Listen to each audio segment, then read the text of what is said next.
Reading by Icy Jumbo. Madame Bovary by Gustave Flaubert. Translated by Eleanor Marks Aveling. Part 2, Chapter 3. The next day, as she was getting up, she saw the clerk on the Place. She had on a dressing gown. He looked up and bowed. She nodded quickly and reclosed the window. Léon waited all day for 6 o'clock in the evening to come, but on going to the inn he found no one but Monsieur Binet already at table.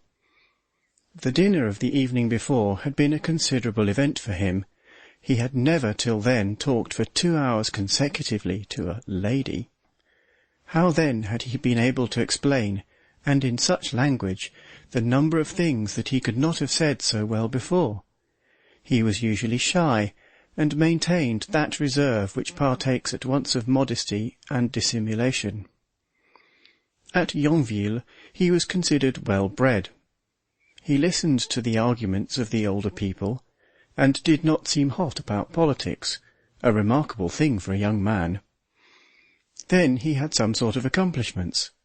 He painted in watercolours, could read the key of G, and readily talked literature after dinner when he did not play cards. Monsieur Homais respected him for his education. Madame Homais liked him for his good nature, for he often took the little Homais into the garden. Little brats who were always dirty, very much spoilt, and somewhat lymphatic, like their mother. Besides the servant to look after them, they had Justin, the chemist's apprentice, a second cousin of Monsieur Homais, who had been taken into the house from charity, and who was useful at the same time as a servant. The druggist proved the best of neighbours. He gave Madame Bovary information as to the tradespeople, sent expressly for his own cider merchant, tasted the drink himself, and saw that the casks were properly placed in the cellar.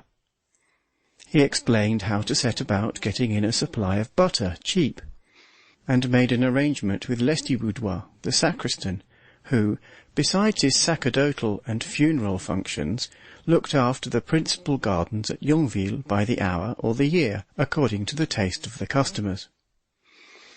The need of looking after others was not the only thing that urged the chemist to such obsequious cordiality. There was a plan underneath it all.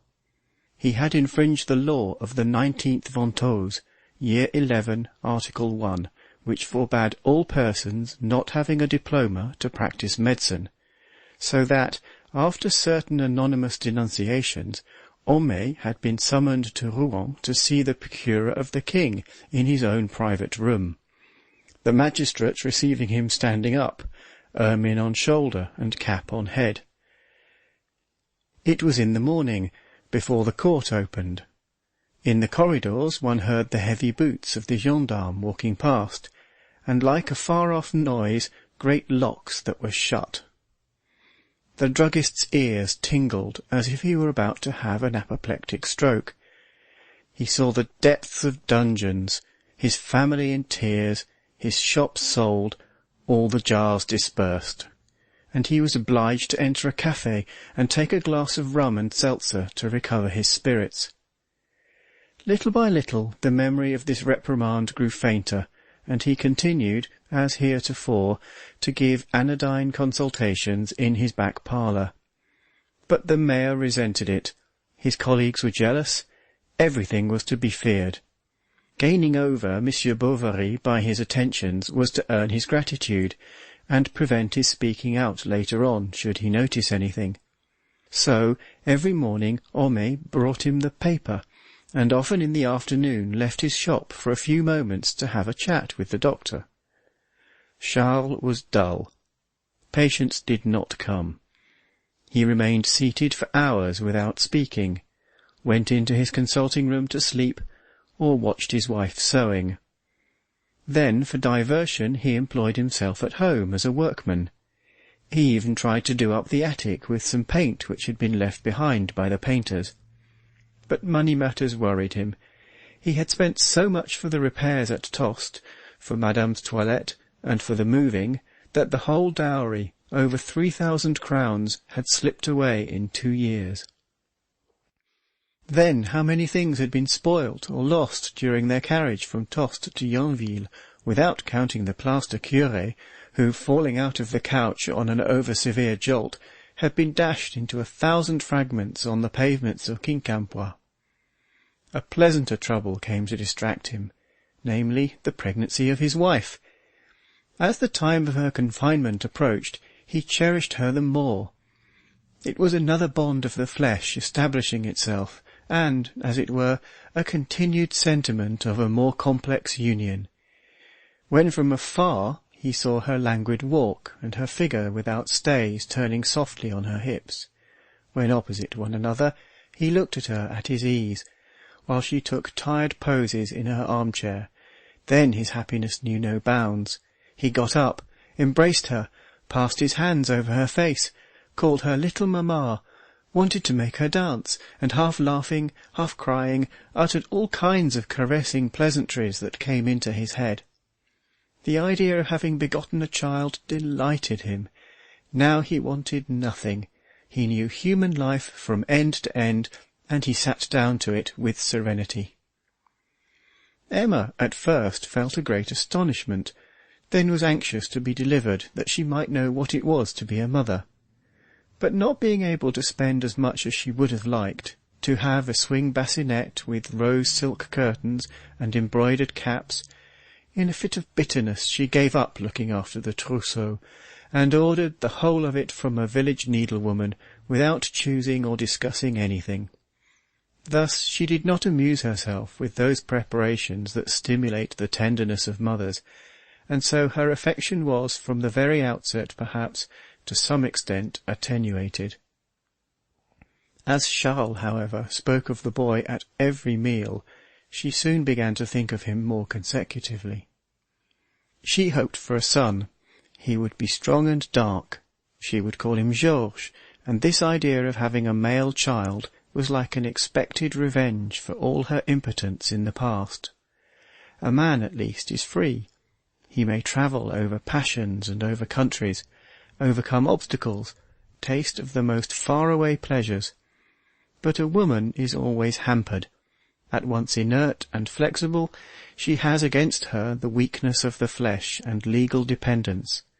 Her will, like the veil of her bonnet held by a string, flutters in every wind.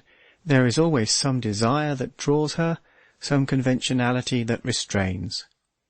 She was confined on a Sunday at about 6 o'clock, as the sun was rising. "It is a girl," said Charles. She turned her head away and fainted. Madame Homais, as well as Madame Lefrançois of the Lion d'Or, almost immediately came running in to embrace her. The chemist, as a man of discretion, only offered a few provincial felicitations through the half-opened door. He wished to see the child, and thought it well made. Whilst she was getting well, she occupied herself much in seeking a name for her daughter. First, she went over all those that have Italian endings, such as Clara, Louisa, Amanda, Atala. She liked Galsiunde pretty well, and Iseult and Leocadie still better. Charles wanted the child to be called after her mother. Emma opposed this. They ran over the calendar from end to end, and then consulted outsiders. "Monsieur Léon," said the chemist, "with whom I was talking about it the other day, wonders you do not choose Madeleine. It is very much in fashion just now." But Madame Bovary senior cried out loudly against this name of a sinner. As to Monsieur Homais, he had a preference for all those that recalled some great man, an illustrious fact, or a generous idea, and it was on this system that he had baptized his 4 children. Thus Napoleon represented glory, and Franklin liberty. Irma was perhaps a concession to romanticism, but Athalie was a homage to the greatest masterpiece of the French stage, for his philosophical convictions did not interfere with his artistic tastes. In him the thinker did not stifle the man of sentiment. He could make distinctions, make allowances for imagination and fanaticism. In this tragedy, for example, he found fault with the ideas, but admired the style. He detested the conception, but applauded all the details, and loathed the characters, while he grew enthusiastic over their dialogue.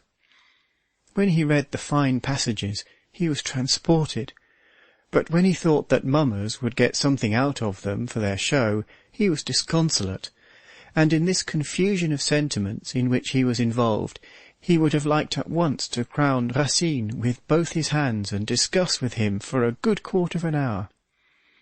At last Emma remembered that at the chateau of Vaubyessard she had heard the Marchioness call a young lady Berthe. From that moment this name was chosen, and as old Rouault could not come, Monsieur Homais was requested to stand godfather. His gifts were all products from his establishment, to wit, 6 boxes of jujubes, a whole jar of racahout, 3 cakes of marshmallow paste, and 6 sticks of sugar candy into the bargain that he had come across in a cupboard. On the evening of the ceremony there was a grand dinner. The curé was present. There was much excitement. Monsieur Homais, towards liqueur time, began singing Le Dieu des bons gens. Monsieur Léon sang a barcarolle, and Madame Bovary senior, who was godmother, a romance of the time of the Empire. Finally, Monsieur Bovary senior insisted on having the child brought down, and began baptizing it with a glass of champagne that he poured over its head. This mockery of the first of the sacraments made the Abbé Bournisien angry. Old Bovary replied by a quotation from La Guerre des Dieux. The curé wanted to leave. The ladies implored. Homais interfered, and they succeeded in making the priest sit down again, and he quietly went on with the half-finished coffee in his saucer. Monsieur Bovary senior stayed at Yonville a month, dazzling the natives by a superb policeman's cap with silver tassels that he wore in the morning when he smoked his pipe in the square. Being also in the habit of drinking a good deal of brandy, he often sent the servant to the Lion d'Or to buy him a bottle, which was put down to his son's account, and to perfume his handkerchiefs he used up his daughter-in-law's whole supply of eau de cologne. The latter did not at all dislike his company. He had knocked about the world. He talked about Berlin, Vienna, and Strasbourg, of his soldier times, of the mistresses he had had, the grand luncheons of which he had partaken. Then he was amiable, and sometimes even, either on the stairs or in the garden, would seize hold of her waist, crying, "Charles, look out for yourself!" Then Madame Bovary senior became alarmed for her son's happiness, and fearing that her husband might in the long run have an immoral influence upon the ideas of the young woman, took care to hurry their departure. Perhaps she had more serious reasons for uneasiness. Monsieur Bovary was not the man to respect anything. One day Emma was suddenly seized with the desire to see her little girl, who had been put to nurse with the carpenter's wife, and, without looking at the calendar to see whether the 6 weeks of the Virgin were yet past, she set out for the Rolets' house, situated at the extreme end of the village, between the high road and the fields. It was midday. The shutters of the houses were closed, and the slate roofs that glittered beneath the fierce light of the blue sky seemed to strike sparks from the rest of the gables. A heavy wind was blowing. Emma felt weak as she walked. The stones of the pavement hurt her. She was doubtful whether she would not go home again, or go in somewhere to rest. At this moment Monsieur Léon came out from a neighbouring door, with a bundle of papers under his arm. He came to greet her, and stood in the shade in front of the Lheureux's shop under the projecting grey awning. Madame Bovary said she was going to see her baby, but that she was beginning to grow tired. "If," said Léon, not daring to go on. "Have you any business to attend to?" she asked. And on the clerk's answer she begged him to accompany her.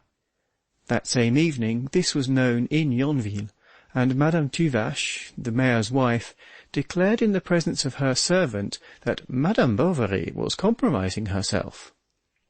To get to the nurse's, it was necessary to turn to the left on leaving the street, as if making for the cemetery, and to follow between little houses and yards a small path bordered with privet hedges.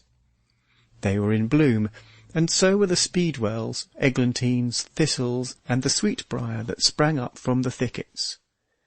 Through openings in the hedges one could see into the huts, some pigs on a dung-heap, or tethered cows rubbing their horns against the trunk of trees.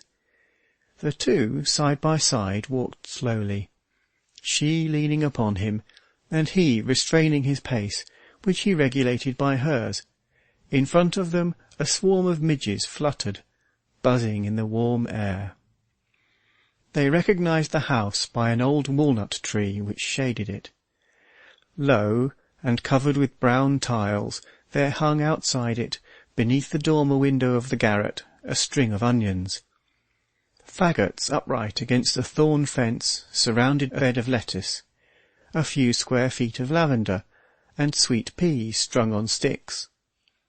Dirty water was running here and there on the grass, and all round were several indefinite rags, knitted stockings, a red calico jacket, and a large sheet of coarse linen spread over the hedge.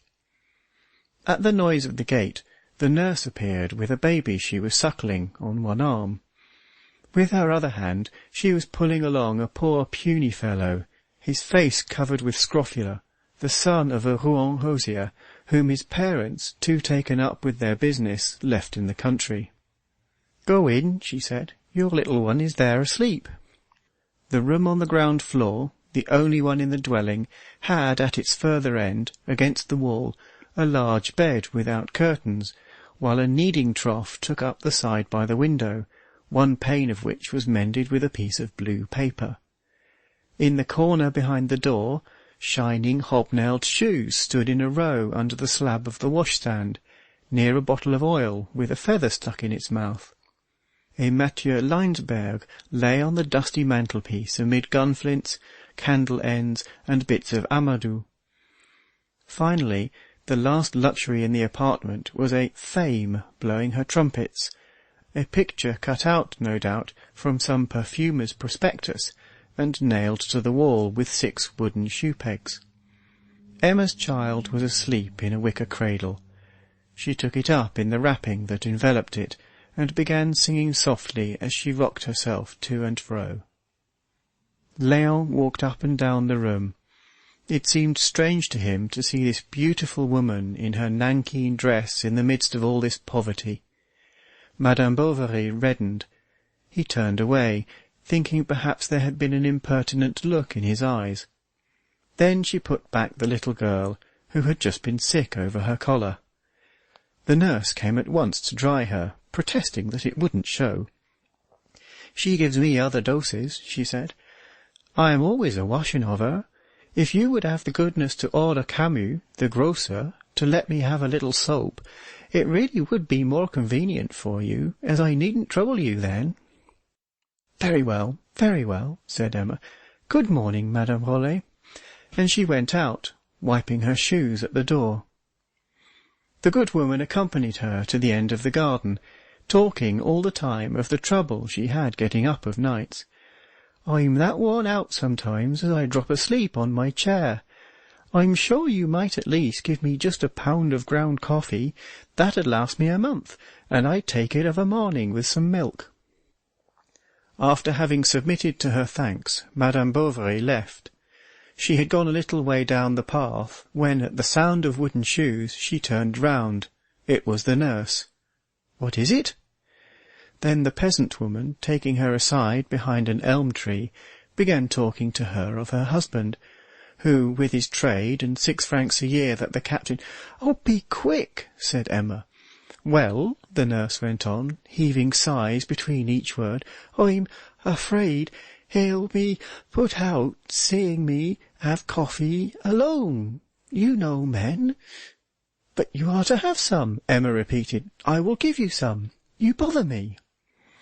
"Oh dear, my poor dear lady. You see, in consequence of his wounds, he has terrible cramps in the chest. He even says that cider weakens him." "Do make haste, Mère Rollet." "Well," the latter continued, making a curtsy, "if it weren't asking too much," and she curtsied once more, "if you would—" and her eyes begged, "A jar of brandy," she said at last, "and I'd rub your little one's feet with it. They're as tender as one's tongue." Once rid of the nurse, Emma again took Monsieur Léon's arm. She walked fast for some time, then more slowly, and looking straight in front of her, her eyes rested on the shoulder of the young man, whose frock coat had a black velvety collar. His brown hair fell over it, straight and carefully arranged. She noticed his nails, which were longer than one wore them at Yonville. It was one of the clerk's chief occupations to trim them, and for this purpose he kept a special knife in his writing desk. They returned to Yonville by the waterside. In the warm season the bank, wider than at other times, showed to their foot the garden walls whence a few steps led to the river. It flowed noiselessly, swift and cold to the eye. Long thin grasses huddled together in it as the current drove them, and spread themselves upon the limpid water like streaming hair. Sometimes at the tip of the reeds, or on the leaf of a water-lily, an insect with fine legs crawled or rested. The sun pierced with a ray the small blue bubbles of the waves that, breaking, followed each other. Branchless old willows mirrored their grey backs in the water. Beyond, all around, the meadows seemed empty. It was the dinner hour at the farms, and the young woman and her companion heard nothing as they walked but the fall of their steps on the earth of the path, the words they spoke, and the sound of Emma's dress rustling around her. The walls of the gardens, with pieces of bottle on their coping, were hot as the glass windows of a conservatory. Wallflowers had sprung up between the bricks, and with the tip of her open sunshade, Madame Bovary, as she passed, made some of their faded flowers crumble into a yellow dust, or a spray of overhanging honeysuckle and clematis caught in its fringe and dangled for a moment over the silk. They were talking of a troupe of Spanish dancers who were expected shortly at the Rouen theatre. "Are you going?" she asked. "If I can," he answered. Had they nothing else to say to one another? Yet their eyes were full of more serious speech, and while they forced themselves to find trivial phrases, they felt the same languor stealing over them both. It was the whisper of the soul, deep, continuous, dominating that of their voices. Surprised with wonder at this strange sweetness, they did not think of speaking of the sensation, or of seeking its cause. Coming joys, like tropical shores, throw over the immensity before them their inborn softness, an odorous wind, and we are lulled by this intoxication without a thought of the horizon that we do not even know. In one place the ground had been trodden down by the cattle. They had to step on large green stones put here and there in the mud. She often stopped a moment to look where to place her foot, and tottering on a stone that shook, her arms outspread, her form bent forward with a look of indecision, she would laugh, afraid of falling into the puddles of water. When they arrived in front of her garden, Madame Bovary opened the little gate, ran up the steps, and disappeared. Léon returned to his office. His chief was away. He just glanced at the briefs, then cut himself a pen, and at last took up his hat and went out. He went to La Pâture, at the top of the Argueil hills, at the beginning of the forest. He threw himself upon the ground under the pines, and watched the sky through his fingers. "How bored I am," he said to himself, "how bored I am." He thought he was to be pitied for living in this village, with Homais for a friend and Monsieur Guillaumin for a master. The latter, entirely absorbed by his business, wearing gold-rimmed spectacles and red whiskers over a white cravat, understood nothing of mental refinements, though he affected a stiff English manner, which in the beginning had impressed the clerk. As to the chemist's spouse, she was the best wife in Normandy, gentle as a sheep, loving her children, her father, her mother, her cousins, weeping for others' woes, letting everything go in her household, and detesting corsets. but so slow of movement, such a bore to listen to, so common in appearance, and of such restricted conversation, that although she was 30, he only 20, although they slept in rooms next each other, and he spoke to her daily, he never thought that she might be a woman for another, or that she possessed anything else of her sex than the gown. And what else was there? Binet, a few shopkeepers, 2 or 3 publicans, the curé, and finally Monsieur Tuvache, the mayor, with his 2 sons, rich, crabbed, obtuse persons who farmed their own lands, and had feasts among themselves, bigoted to boot, and quite unbearable companions. But from the general background of all these human faces, Emma's stood out isolated, and yet farthest off, for between her and him he seemed to see a vague abyss. In the beginning he had called on her several times along with a druggist.